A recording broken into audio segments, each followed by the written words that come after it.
नमस्कार बंधुरा पाँच मिशाली रान्नाघरे आपनादेर सकलके स्वागत। आज के बानिये देखाबो सिलभार कार्प माछेर तेल झाल।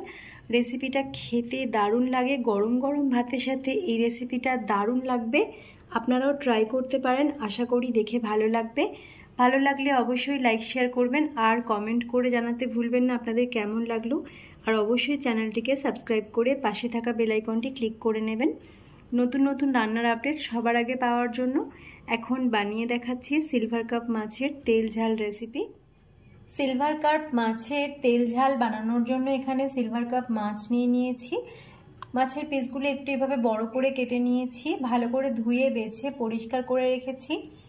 নিয়েছি সরষের তেল 4 টেবিল চামচ, একটা পেঁয়াজের পেস্ট, আদা রসুনের পেস্ট 1 টেবিল চামচ, নিয়েছি টমেটো পিউরি একটা, নিয়েছি কাশ্মীরি লঙ্কার গুঁড়ো 1 টেবিল চামচ, ঝাল লঙ্কার গুঁড়ো 1 টিস্পুন, হলুদ গুঁড়ো 1 টিস্পুন, নুন নিয়েছি স্বাদ মতো, আর এখানে 3টে কাঁচা লঙ্কা আর একটা শুকনো লঙ্কা নিয়ে নিয়েছি।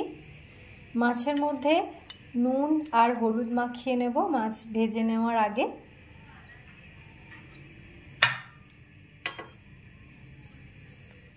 এখন মাছগুলোকে ভেজে নেওয়ার জন্য কড়াইতে দিয়ে দিচ্ছি তেল। তেলটা খুব ভালো করে গরম করে নেওয়ার পর মাছগুলো ভেজে নেব।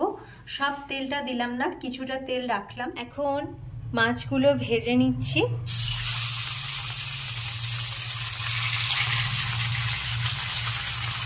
মাছগুলোকে একটু ভালো করে ভেজে নিতে হবে। মাছগুলো ভেজে নিয়েছি, এখন ভেজে নেওয়া মাছগুলো তুলে নিচ্ছি।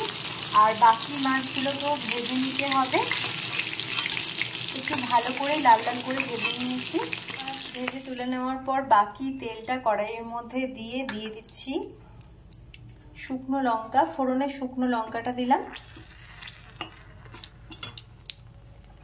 এখন দিয়ে দিচ্ছি পেঁয়াজের পেস্ট,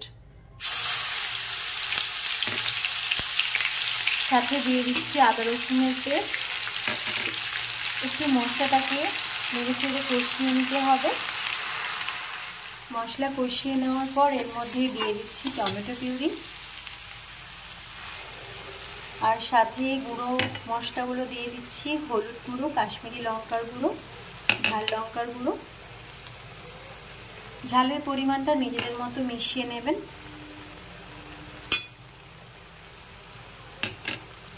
এখন মশলাটাকে ভালো করে আরো 2 মিনিট কষিয়ে নিতে হবে, তেল ছেড়ে আসা পর্যন্ত।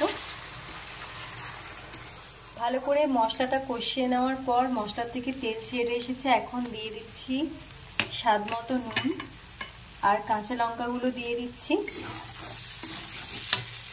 এবার দিয়ে দিচ্ছি জল, একটু ফুটিয়ে নেওয়ার জন্য জল দিয়ে দিয়েছি পরিমাণ মতো। এবার একটু নেড়ে চেড়ে ফুটিয়ে নিচ্ছি। এখন গ্রেভিটা ফুটিয়ে নিয়েছি 2 মিনিট। এবার মাছগুলো দিয়ে দিতে হবে। মাছগুলো দিয়ে আরও 2 মিনিট মতো ফুটিয়ে নিতে হবে। গরম গরম মাছের ঝাল দিয়ে ভাত খেতে খুবই ভালো লাগবে। এখন সবকটা মাছ দিয়ে দিয়েছি।